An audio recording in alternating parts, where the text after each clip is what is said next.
네, 이번 주에는 부여 고구려의 국가체제와 농업사회 사정에 대해서 살펴보도록 하겠습니다.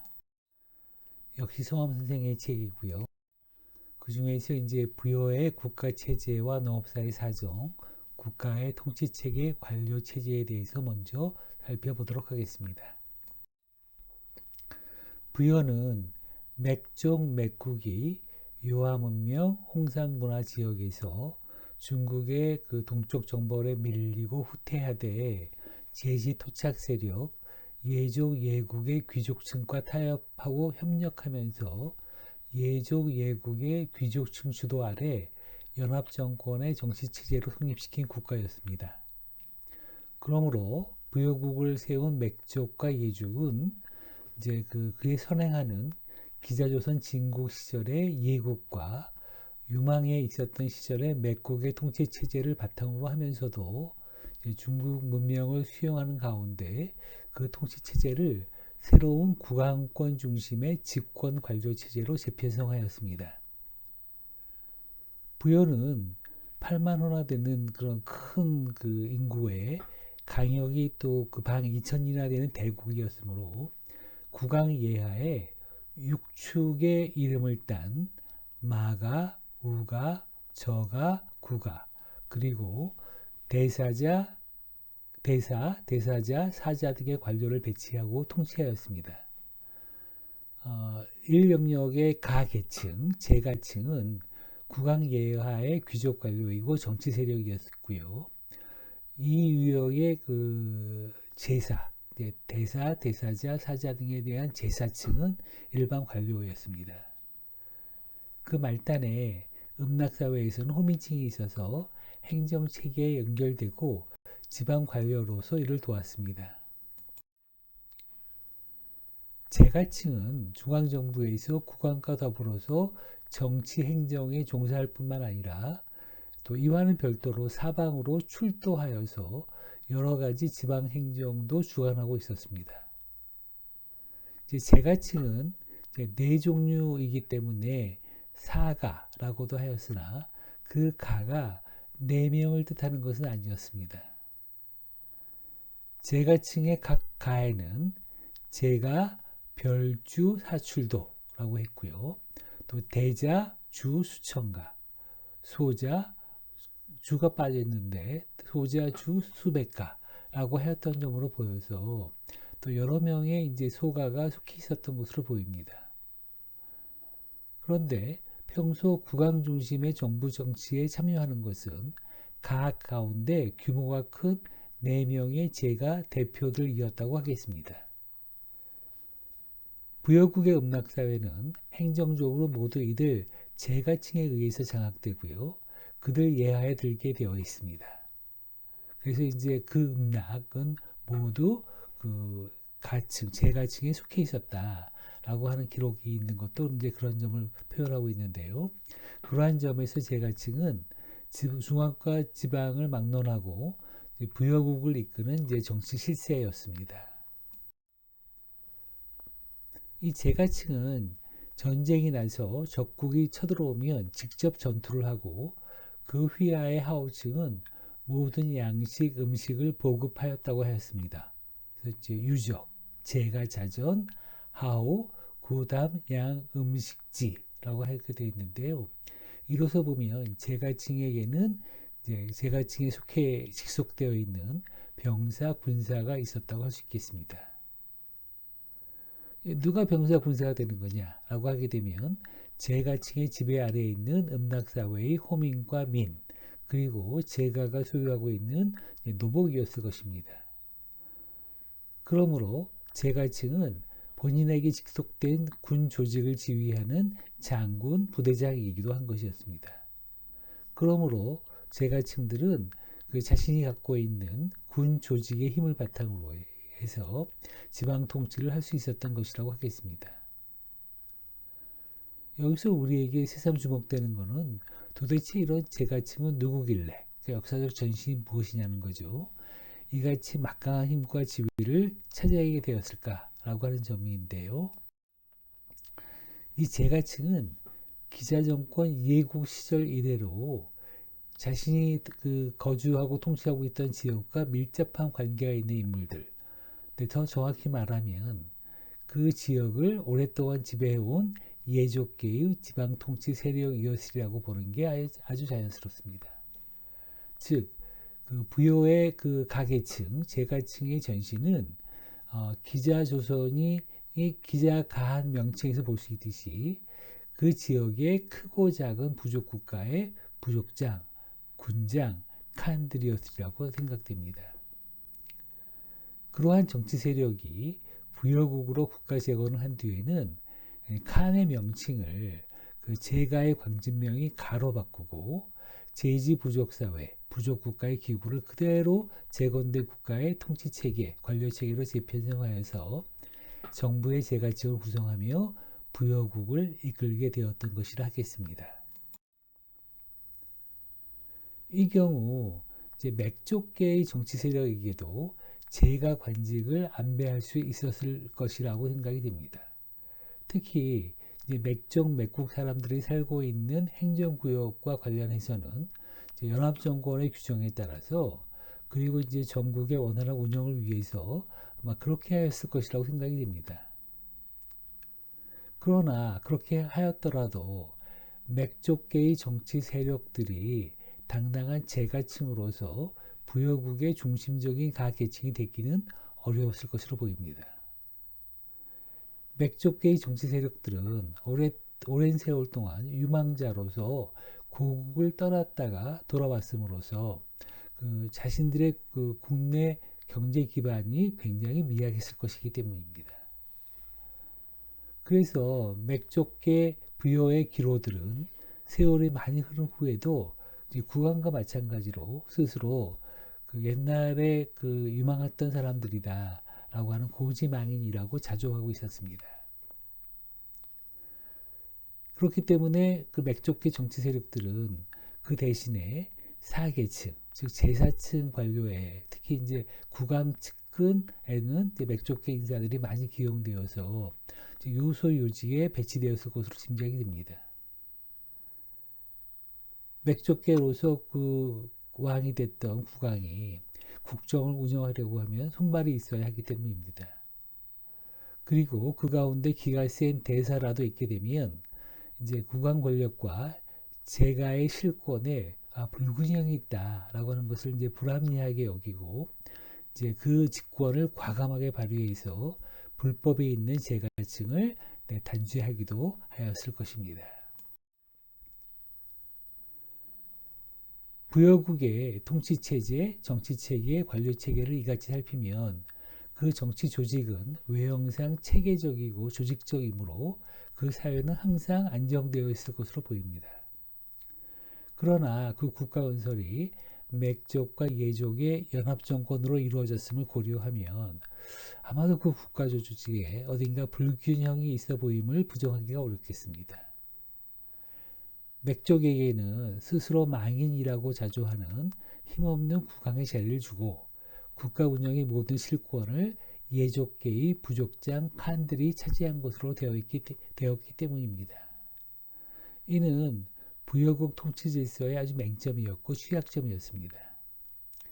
이러한 정치 구조 아래에서는 맥족과 예족 사이에 조만간 갈등의식, 모순 구조가 조성될 수 있을 것입니다. 그러면 다음으로서 부여의 그 농촌 음락사회의 사회구조를 보려고 하는데 그때 농촌 음락사회에서는 두 경향의 경제질서라고 하는 것이 있었습니다. 지주제와 자경소농제라고 하는 경제질서가 있었다고 할 수 있는데요. 부의 국가체제는 이렇게 이제 국왕권을 중심으로 한 통치체계, 관료체계와 더불어서 그 하부 농촌 음락사회의 사회구조와 그 지배질서, 즉 이를 이끄는 법 규정의 성격을 파악함으로써 이제 명확해질 것입니다. 그러나 이 문제도 통치체제, 관료체제와 마찬가지로 기자정권, 이해국 시절의 지배층이 이를 주도적으로 이끌어가는 가운데 예족, 예국 지역에서는 농촌 음락사회에 큰 변화가 있기 어려웠습니다. 다만 부여국의 재건은 두 종족 국가의 연합 정권으로 이루어졌고 그 둘의 경제 이념이 본시 근본적으로 달랐으므로 부여국이 재건된 이후에 맥족 주도 지역의 농촌 음락사회의 경제 질서는 예족 예국 주도 지역의 농촌 음락사회 경제 질서와는 다르게 편성되었을 것으로 생각됩니다.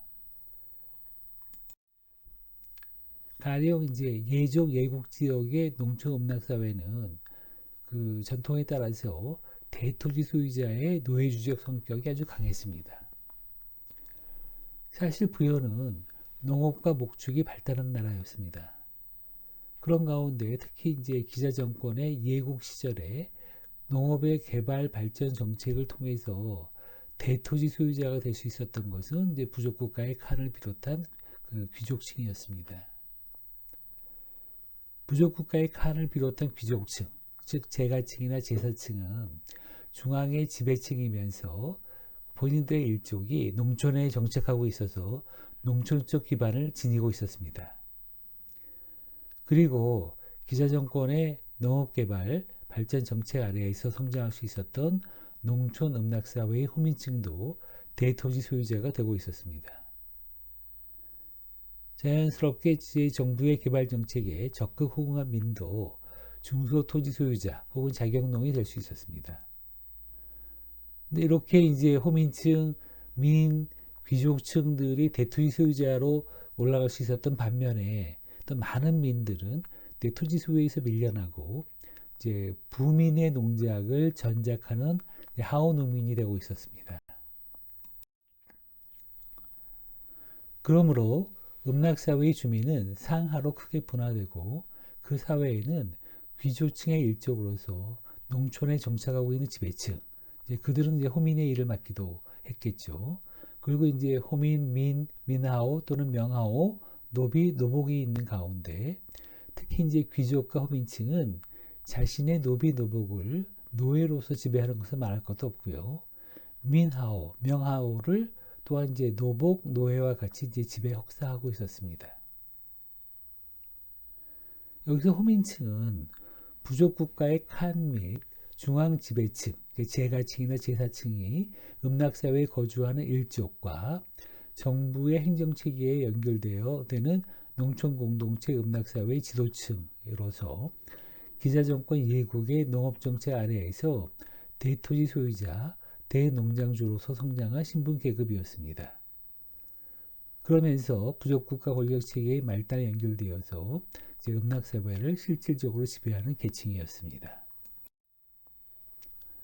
민은 중소토지 소유자, 자격농으로서 아마도 이제 맹자의 지적과 같이 조세를 이제 20분의 1에서 10분의 1을 내는 그런 농민이었습니다. 민하오는 농지가 없거나 적어서 중앙 귀족이나 호민층의 농지를 전작하고 그 소출의 10분의 5를 전조로 바치는 농민. 따라서 이제 그들 귀족이나 호민층으로부터 노복, 노예와 같이 혹사당하는 민이었습니다. 이 같은 사회 질서를 유지하기 위해서 기자 정권은 단군 정권 이래의 법제를 강화하여서 이른바 이제 8조의 군법을 마련하고 있었습니다. 이것이 뒤에 60여조로 늘어나는데요. 근데 이 법 규정은 지극히 엄혹하였습니다. 가령 이제 살인자는 죽이고 그 가족은 몰입해서 노비 노예로 삼았다라든가 남의 재물을 훔치면 12배로 갚게 하였다라든가 하는 것이었습니다.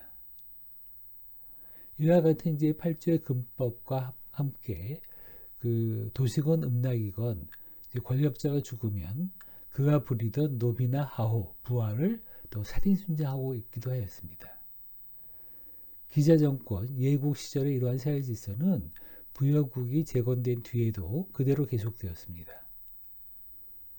호민층의 하호에 대한 노예적 지배층이 사망했을 때의 순장 풍속은 그 부여국을 상징하는 아주 대명사였다고 할 수 있겠습니다.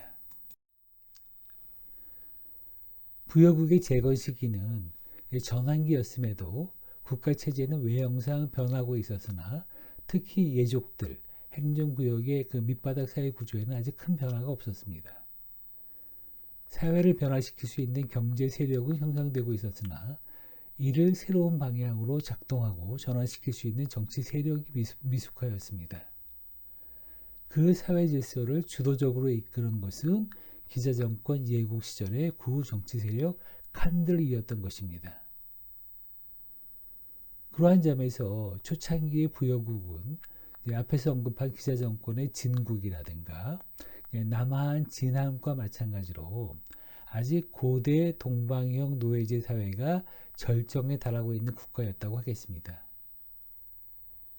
그래서 그 변화는 새로운 정치 세력에 의해서 대대적인 권력 구조체가 있거나 다음 세대 국가들의 과제로 남겨지는 수밖에 없었습니다.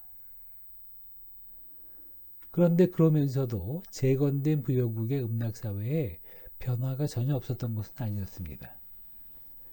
그 변화는 연합정권 체제 속 맥족 맥국들의 행정구역에서 일어나고 있었습니다.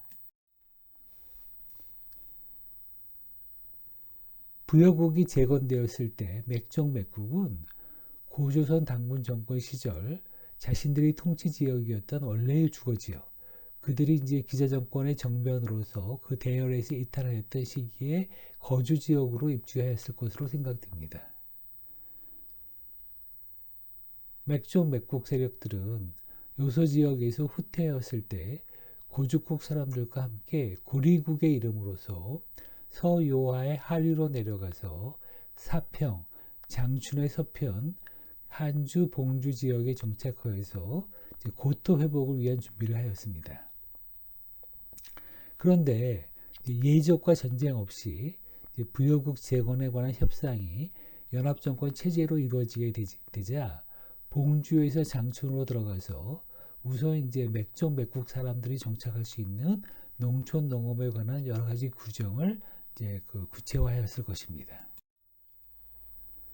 그러한 사정을 기록을 통해서 찾을 수는 없지만 그 원칙은 아마도 맹자에 보이는 그들 맥족 맥국의 원토지제도, 조세제도가 기준이 되었을 것입니다. 이 나라는 홍산 문화권 지역에 있는 동안에도 농지의 비척, 수확의 다소를 고려하여서 기원전 4세기에 조세를 이제 20분의 1세로 징수하고 있었는데 맹자는 이를 맥도라하고 국가를 넉넉하게 운영하기 위해서는 10분의 1세, 즉 유순지도로서 징수해야 한다고 하였습니다. 어느 경우나 이런 것은 이제 자격농에 대한 표준적 세율이었습니다. 그러므로 맥족 맥국 세력들이 부여국을 건설하고 풍요로운 고장으로 이동한 뒤에는 10분의 1세를 징수하는 아마 자경소농 제도를 제도로서 정착시켰을 것으로 생각이 됩니다.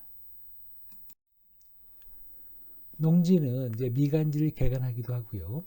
그들의 이제 옛 소유주로서 그 진전이나 황폐전이 된 농지가 있으면 재개발하기도 하고요. 또 이제 그 본국에 장유하고 있었던 맥족 맥국 사람들의 농지가 광대하면 자율적으로 이를 분할하여서 귀향민에게 분급하여서 자경농을 육성하였을 것입니다. 그리고 이와 관련해서 혹 그 노예주적 대토 소유자가 있으면 당군 정권 시절에 맥족들의 농적 이념에 의거해서 그 노예적 성격을 제고하고 순수한 이제 지주전호제로 경영하도록 하거나 농지가 적은 자격 농민에게 자율적으로 분급하게도 하였을 것입니다. 이제 다음으로 고구려의 그 국가체제와 농업사회 사정을 보려고 하는데요. 그 중에서 먼저 고구려 국가의 지향에 대해서 보도록 하겠습니다. 맥족 맥국과 합류하여서 고리국으로서 부여 건국까지 동행하고 그것을 지원한 고죽국의 지도층은 이제는 그 부여의 국가 재건 과정과 그 국가 체제의 문제점을 교훈 삼아서 아주 오랜 옛날에 그 당군 정권이 수립했던 시절에 압록강 서쪽 편에 배정받았던 그들 나라의 영토, 즉 비류국이었죠,를 되찾고 우선 이제 고구려로서 국가 재건을 하지 않으면 안 되었습니다. 그런데 고죽국과 그 구려 5족으로 구성되는 고구려 건국 세력의 입지 조건은 맥족과 예족으로 구성되는 부여 건국 세력의 입지 조건과 크게 달랐습니다. 부여의 경우에서는 전자, 특히 이제 고죽국은 그 출자가 환웅족 당군 정권 직계의 정치 세력이었으나 먼 곳에서 오랫동안 근무하다가 귀향하였기 때문에 국내의 경제 기반이 넉넉하지 못하였던 것에 비해서 이제 후자, 그 중에서도 국가건설을 주도권을 장악한 예족은 그 출자가 기자정권의 재직 귀족 세력, 예국으로서 이제 그 경제 기반이 탄탄하였습니다. 그럼으로써 그 고구려 건국 세력들은 자신들이 건설하고 이끌어 나가고자 했던 국가의 성격, 지향하는 목표 또한 이제 부여와 크게 다르게 하지 않을 수 없었습니다. 고구려 건국을 주도했던 고죽국의 지도층들은 자신들이 키워낸 주몽이 진정으로 동방세계의 빛을 밝혀줄 영웅, 제2의 동명이 될 것으로 믿는 가운데 주몽을 중심으로 한 국가건설에 매진하고요. 그 목표를 달성하고 있었습니다. 그리고 그같이 건설한 고구려 국가에 지향하는 바 목표 이념이 구체적으로 어떠할 것인지, 그리고 그들이 재건하고자 하는 고조선이 정기 고조선 당군 정권과 후기 고조선 기자 정권의 어느 전통과 이념적으로 이어질 것인지 라고 하는 것을 이제 건국 설화를 통해서 당군 정권 계승성을 분명하게 밝히고 있었습니다.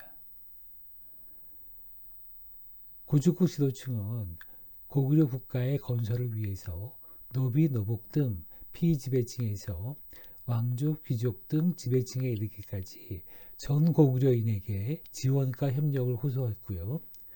환웅천왕의 정기 고조선 당군 정권과 같은 고구려 국가를 건설할 것임을 다짐하고 있었습니다. 그들 고구려 건국 세력들은 옛날에 환웅천왕이 고조선을 건설할 때의 직계 집단이었으므로 어쩌면 그것은 당연하고도 자연스러운 일이었습니다. 고조선에는 정변을 통해서 정기 고조선 당군 정권을 밀어내고 바로 얼마 전까지 오랫동안 고조선민을 통치해온 후기 고조선 기자 정권도 있었지만 고구려 건국 세력들은 부여의 경우와 달리 자신들이 새로 세우는 국가의 이념을 기자 정권 진국의 그것으로서 계승하고자 하지 않았습니다.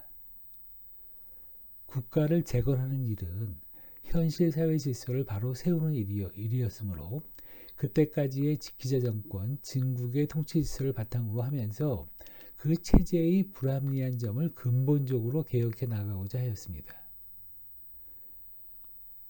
국가가 멸망했으므로 나라를 재건하기는 하였겠지만 고조선의 기자 정권 진국은 나라를 멸망시키고 사회를 혼란 속에 빠뜨렸으며 그 사회는 수직형의 동방형 노예제 사회였기 때문에 오히려 개혁의 대상이었습니다. 고구려 건국 세력이 국가 재건을 기도한다면 과거를 청산하고 시의에 맞는 새로운 국가를 건설하지 않으면 안 되었습니다. 그러기 위해서는 고구려 국가의 지도층이 큰 틀로서 기자정권, 진국 시기의 고대 노예제 사회, 고대 동방형의 노예제 국가체제의 흔적을 청산하고 개혁함으로써 새로운 중세사회, 중세국가로 발전할 것을 설계하지 않으면 안 되었습니다. 그러면 그러한 변동을 이끌어갈 수 있는 고구려 국가의 통치체제, 관료체제가 어떠했는지에 대해서 살펴보도록 하겠습니다. 기본적으로 국가체제는 국왕권 중심의 통치체제로 그런 점에서 고죽국 계열의 정치 세력과 구려 오족 계열의 정치 세력을 결합해서 통합 고구려 국가의 건설을 달성한 고죽국 지도층은 부여에서와 달리 동명왕 주몽과 그 세계를 중심으로 한 강력한 국왕권을 확립하고 그 국왕권을 중심한 통치체제, 집권관료체제를 확립함으로써 국가를 그 국왕권의 지휘 아래 운영해 나가고자 하였습니다. 그것은 기자정권, 진국 시기의 부족연맹체적인 통치질서를 훨씬 넘어서는 것으로 국왕권이 고대사회, 고대국가, 기자정권 진국의 노예주적인 귀족 세력, 부족국가의 칸들과 호민층들의 농민 지배를 체계적 효율적으로 견제할 수 있는 그런 제도였습니다. 중국 사서의 삼국지나 후한서에 보게 되면 국왕과 관직 관계가 이제 다음까지 서술되고 있습니다. 첫 번째는 이제 그 관에 보면 상가, 대로, 패자, 고추가가 1유형이 있었고요. 주부, 우태승이라고 하는 2유형이 있었고, 사자조의 선인 3유형이 있었는데, 그 좀비가 각각 있었고, 근데 등급도 있었다라고 하는 것을 볼 수 있습니다. 이런 내용들이 이제 서술되어 있습니다. 삼국지와 후한서 기록들 각각 보면 이 두 사서가 각각 중국의 삼국 시기까지 확인된 고구려 국가의 통치 체제, 중앙 정부의 이제 관직 관계 관료 체계입니다. 이 국가가 조그만 나라로 처음 성립되었을 때에는 그 관직 관계 관료의 수가 적어도 되었겠지만 국가가 좀 더 큰 나라로 성장함에 따라서는 그것을 확대하지 않으면 안 됐죠. 관직도 확대하고 관계도 확대하고 관료의 수도 확대할 수밖에 없었습니다. 그래서 이제 고구려에서는 그 관제를 이제 중국의 구품관인법을 표본으로 해서 제정하였던 것으로 보입니다. 그런데 가만히 보게 되면 이제 관직 관계 관료 체계가 이제 비교적 소상하게 파악되었음에도 불구하고 달리 이제 국왕권에 관해서는 그 기술이 굉장히 소략해 보입니다. 이는 동명주몽을 중심으로 하는 개국설화, 건국 과정이 부유의 것으로 혼동되고 잘 알려지지 않았던 까닭으로 이제 이해가 됩니다. 이제 먼저 개국연도를 보게 되게 되면 이제 기원전 107년으로 볼 거냐, 이제 37년으로 볼 것이냐에 대한 문제인데, 고구려 왕의 세계는 삼국사기 왕 세계 연표와 삼국유사 왕력을 통해서 비교적 이제 소상하게 살필 수가 있습니다. 삼국사기에는 고구려 28왕 705년이라고 하였습니다. 그러나 여기에서도 동명왕 주몽이 고구려를 건설할 시점을 기원전 37년으로 규정하고 있어서 사실과 굉장히 달라 보이게 되고요. 따라서 이 개국연도에 대해서 이제 학계에서 이제 이론이 제기되고 있죠. 근데 이 글에서는 그 연대를 이제 그 기원전 2세기의 마지막 단계, 즉 중국이 그들의 현토군을 설치하게 되면서 이제 기원전 107년 고구려를 그 속편으로 편제하기 직전까지 이제 소급해서 보아야 할 것으로 이제 추정하였습니다. 이 연대는 삼국사기의 고구려 공유연대나 통치기간과 70년 이상의 차이가 납니다. 그러하였다면 이제 광개토왕대왕 능비와 의악 왕세계 제17대가 삼국사기의 그것 제19대와 차이가 나는 점과 관련해서 고구려 전기간의 왕세계는 재조정되어야 할 것으로 생각이 됩니다. 이는 이제 고구려 초기의 사정을 기술한 자료 역사서들이 모두 인멸된 데서 연유했을 것으로 생각됩니다. 고구려의 이제 통치 체계는 이제 3등급의 관료 체계와 귀족 세력으로 이제 되어 있습니다. 고구려에서는 이제 그 11개 관직으로 구성된 관직 체계를 그 좀비 상하를 기준으로 하여서 1, 2, 3의 3등급으로 구분하고 있었습니다. 1은 그 상가, 대로, 패자, 고추가 하고요. 2는 주부, 우태승, 3은 사자조의 선인 이렇게 3등급으로 구분하고 있었습니다. 국왕이 국가를 통치하고 귀족 세력을 효율적으로 견제하기 위해서는 관료의 관직 체계를 명확히 파악하고 있어야 하기 때문이었습니다. 1회직, 즉 상가, 대로, 패자, 고추가의 직은 가계층이 참여하는 이제 최고의 관직 관계로서 이들은 국왕과 더불어서 국정을 논하고 정책을 조율하는 귀족 세력이었습니다. 이들은 이제 각종 회의를 거치고요. 그 중에서 이제 상가는 국상으로서 평상시에는 어느 한쪽만을 두는 이제 대로와 패자의 장관과 더불어서 이제 이 계층의 주부, 우태승 등의 관료들을 거느리고 국가의 정치를 운영하였습니다. 2등급의 주부, 우태승 등 관료, 일반 관료들은 이제 정부의 정책을 실질적으로 운영하고 집행해 나가는 국가 운영에 관한 일종의 전문직 중견 관료들이었습니다. 한편 이제 3등급의 그 사자조의 선인은 중국 경대부의 가신과 같이 둘 수 있었습니다. 그러나 그것은 국왕에게 그 명단을 보고하는 등 이제 국왕권의 관리 아래서의 일이었습니다.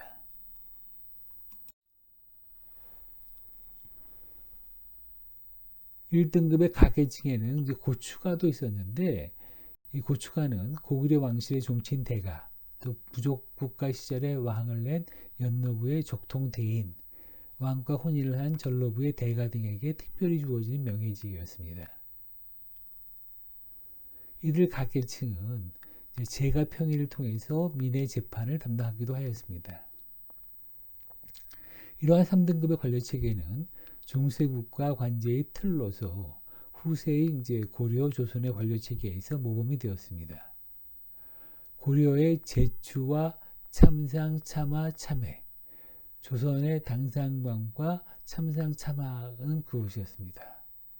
고구려는 고대 사회, 고대 국가에서 중세 사회, 중세 국가를 지향하고 그 방향에 맞도록 관제를 제정하고 있었습니다. 이제 고구려 농촌 음락 사회가 어떻게 재편성되고 있느냐, 가령 이제 순장 관행을 어떻게 개혁하고 자경 소농제와 지주 전호제로의 설정이 어떻게 되고 있느냐에 대해서 살펴보도록 하겠습니다. 새로운 국가를 건설하기 위해서는 국가의 그 사회경제 기반이 되는 농촌 음락 사회의 사회 구성 또한 이제 조정하지 않으면 안 되었습니다. 선사시대에서 고대 사회로 넘어온 이후의 고조선은 이제 농업국가였죠. 그리고 이제 기자정권 그 진국은 고대 동방형의 수식형 노예제 사회를 구성했기 때문에 어떻게든지 이러한 음락사회를 조정하지 않으면 안 되었습니다.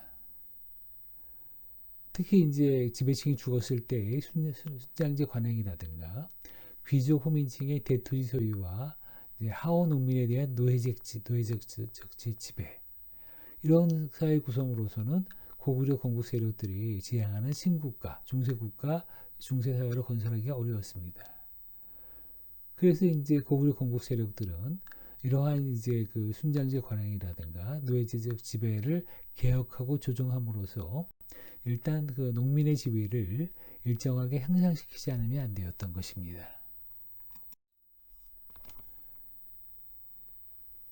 고구려 국가가 순장 관행을 개혁하고 폐지한 사정은 이제 삼국지 동의전에서 부여전과 고구려전을 비교 고찰함으로써 확인할 수 있습니다.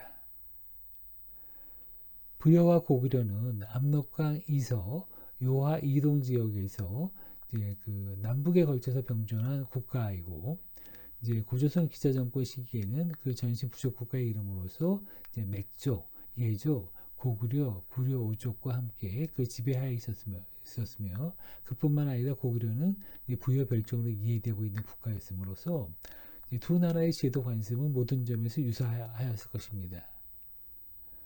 그런데 삼국지의 찬자 진수는 부여전과 고구려전을 한 곳에 나란히 정리하면서 부여에 관해서는 기자정권 시기와 마찬가지로 지배층이 죽으면 살인 순장을 한다는 점을 강조하고 있으면서도 고구려에 관해서는 이러한 사항들이 수록되어 있지 않습니다. 아마도 고구려에서는 국가재건 세력들의 입지 조건과 그 지향하는 국가 체제와도 관련해서 그 민의 지위를 향상시키기 위해서 일찌감치 순장제 관행을 개혁하고 청산했던 것이기 때문에 이제 삼국지 찬자 진수의 고구려전에 살인순장 이야기가 없었던 것이 아닌가 이렇게 생각이 됩니다. 사실 부여 고구려 지역에서는 순장 관행을 청산하는 노력이 이에서 그치지 않았습니다. 이 지역에서는 이제 형이 죽으면 순장 관행과 마찬가지로 그 형수를 또한 죽이고 있었죠. 그 진술 이해에 관해서도 새로이 변화된 사정을 기술하고 있었는데요. 이제 그 부여에서는 그 형사처수라고 하면서 그 흉노적의 관행과 같이 형이 죽으면 그 동생이 그 형수를 아내로 삼는다는 것이었고요. 그런데 이제 고구려에 관해서 이를 언급조차 하고 있지 않습니다. 아마도 고구려에서는 그 관행도 개혁 청산하고 있었다고 하겠습니다. 고구려가 국가 차원에서 순장 관행을 금지한 것은 동천왕이 사망하였을 때의 고사를 통해서 알 수 있습니다. 동천왕은 성품이 인자해서 신하들이 잘 따랐고 왕이 사망하였을 때는 많은 근신들이 순사하여서 왕의 무덤에 같이 묻히기를 희망하였습니다. 일종의 순장되기를 희망한 거죠. 그런데 이때 이제 그 계승왕은 이는 얘가 아니다라고 하면서 용납하지 않았습니다. 물론 이제 그래도 순사하는 자가 많았고 이제 그들은 이제 왕의 무덤에 있는 시원에 묻히기도 하였습니다.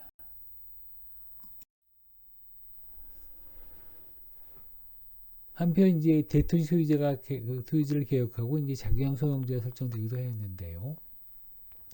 부여 연합 정권의 그 예국 지역과 고구려는 그 농업 환경과 농정 이념의 기본이 근본적으로 달랐습니다. 그러므로 고구려에서는 부여와 달리 이미 멸망한 기자정권 진국 시절의 농업 관행, 토지 제도를 두 가지 면에서 개혁할 것을 전제로 하면서 출발할 수 있었습니다.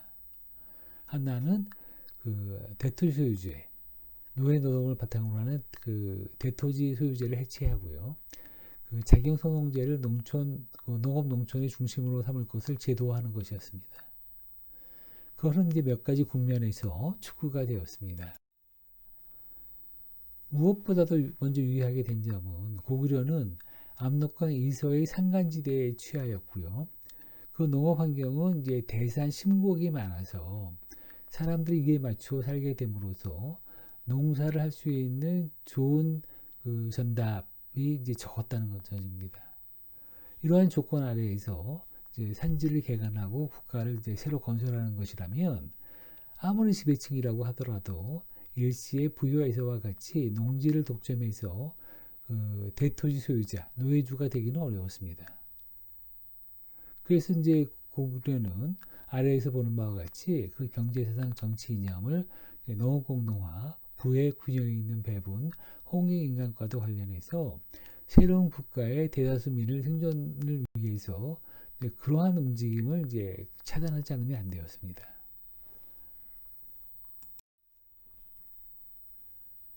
다음은 이제 고구려를 건설한 주역이 이제 고죽국이었는데 이제 그 비류국도 그렇고 졸본부여도 이제 그러했지만 이제 고죽국 사람들은 그 지역에 오랫동안 그 한 1000년 살면서 농업을 발전시키고 그런 가운데 대토지 소유자가 또 될 수 있었던 것이 아니었습니다. 그들은 기자정권 진국의 남하, 쇠망과 관련해서 단군 정권 시기부터 특별한 사명을 띠고 복무한 먼 외지에서 고리국을 거쳐서 돌아와서 국가를 건설하고 농업을 개발 발전시키고 있는 개척자 집단이었습니다. 이러한 조건 아래에서라고 한다면 고구려의 농정책은 국가의 조세형 확보를 위해서 무엇보다 먼저 민의 경제 안정, 즉 재경소농제의 안정적인 확립을 추구하지 않으면 안 되었을 것입니다. 아마도 가호 단위로 그 가족 수, 노동력의 다과에 따라서 그리고 신분, 국가, 관료의 관등도 고려해서 이제 개간을 할 수 있는 산자락의 미간지를 이제 차등하게 배정하였을 것입니다. 그것은 세월이 많이 흐른 뒤에도 차등이 크지 않은 민에 대한 부세 제도가 시행되고 있었던 것에서 이해할 수 있습니다. 이러한 사정은 그 고죽국의 이제 시족, 민족적 성격이 부여의 맥족과 마찬가지로 환운족, 단군정권 직계의 맥족이었다는 점에서도 그 농정 이념, 농업공동화, 부여의 균형 있는 배분, 홍익인간과도 관련해서 선명하게 확인된다고 하겠습니다. 그들은 국가를 건설하는 과정에서도 앞에서 언급한 바와 같이 주몽 건국설화를 통해서 기자정권 진국과 같은 고구려가 아니라 단군 정권과 같은 고구려를 건설할 것을 다짐하고 있었습니다. 맥족이 그 국가, 맥국 운영을 위해서 기원전 4세기에 그 민에게서 부세를 징수하고 있었던 사정을 맹자를 통해서 확인할 수 있었죠. 이에 따르면 그들은 이제 20분의 1세를 징수하고 있었습니다. 근데 이제 맹자는 그것을 맥도라고 했고, 그것을 여유 있게 운영하기 위해서는 이제 그 10분의 1세를 받아야 한다고 했습니다. 이를 요순지도라고 했죠.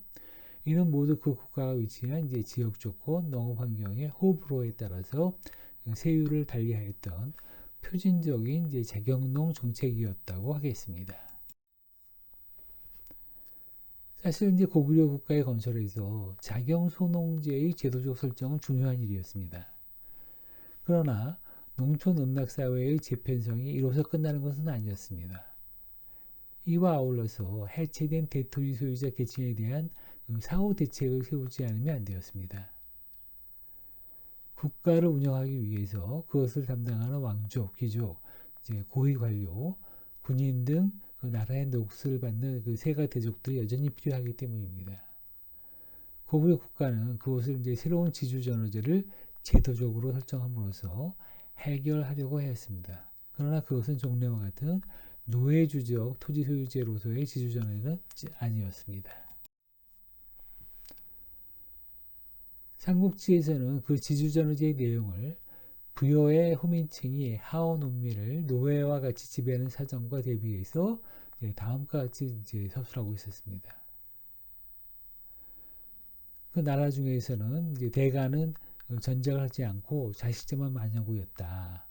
그리고 하오가 원단, 밀양, 어염 공급지하고 있었다. 즉, 그 나라의 대가들은 직접 전작을 하지 않고 그의 토지에서 농작을 하는 하오 농민으로 하여금 그 생산물, 밀양, 그 어염 등을 지대로서 멀리까지 운송토록 하여서 먹고 산다는 것이었습니다.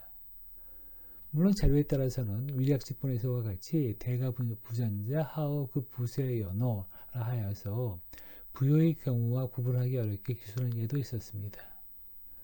그러나 진술은 삼국지를 편찬하면서 이 자료의 꼬리 부분 연호를 취하지 않았고요. 그의 판단으로서 앞 자료와 같이 고구려 지주제를 설명하고 있었습니다. 고구려의 이러한 그 지주전호제에서 부여 그 호민층의 하오 농민 지배와 구조적으로 다 크게 다른 점 두 가지가 눈에 띄입니다. 그 하나는 고구려의 대가층은 직접 전작, 농작 농업 경영을 하고 있지 않았다는 점입니다. 권력을 가진 지배층이 농업 경영을 하게 되면 이런저런 구실을 내세워서 하오 농민에게 경제 외적인 강제를 강요할 것이기 때문에 정부가 제도적으로 이를 차단한 것입니다. 다른 하나는 하오 농민에게서 지대를 받아서 생활을 하는 대가가 1만여 명이나 되었다는 점입니다. 이는 그 지주층이 대지주들이 아니라 모두 이제 군소지주층을 말해주는 것이라 하겠으며 그 농지가 모두 작은 규모여서 하오 농민들이 전작하며 살아가기 위해서는 몇 명의 지주로부터 한 필지 두 필지씩 빌려서 경작을 하는 경우가 있었을 것이라고 이해가 됩니다. 이는 하오 농민이 지주와 분쟁이 생겨서 전작을 못하게 되더라도 아주 몰락하는 데까지는 이르지 않을 수 있음을 뜻하며 다른 지주로부터 일부 농지를 빌려서 부족한 부분을 보완할 수 있었을 것이라고 하겠습니다. 이와 관련해서 근년에 알려진 사실이지만 고구려에서는 삼국 말엽의 금성문에 국가 관리 아래 전사법이 실려 있음을 들 수 있겠습니다. 이는 고구려가 남쪽의 전방 기지에 설치한 둔전, 민둔일 텐데 그 민둔의 관리에 관한 규정으로서 노예제적인 토지 소유의 개혁과 무전 농민의 구제 정책을 보여주는 한 예가 되겠습니다. 이같이 정리하고 본다면 고구려의 지주전호제는 국가의 관리 아래 있었던 것이라고 하겠으며 그 대가 지주층이 하오 농민에 대해서 노예주적인 절대 권력을 행사할 수 없었다고 하겠습니다. 그리고 그것은 기저정권 진국이나 부여의 노예주적 대토지 소유제와 그 성격에서 크게 달라지고 있는 점이 되겠습니다. 그러한 점에서 우리는 이제 그 순장관의 개혁과 자경소농제가 농업 농촌 사회의 중심이 되고 있었음과 관련해서 이 토지제도를 이제 중세적 지주전호제의 시발점으로 이해해도 무방하리라고 이제 생각을 하고 있습니다.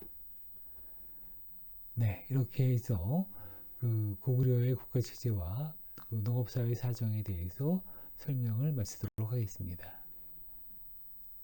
감사합니다.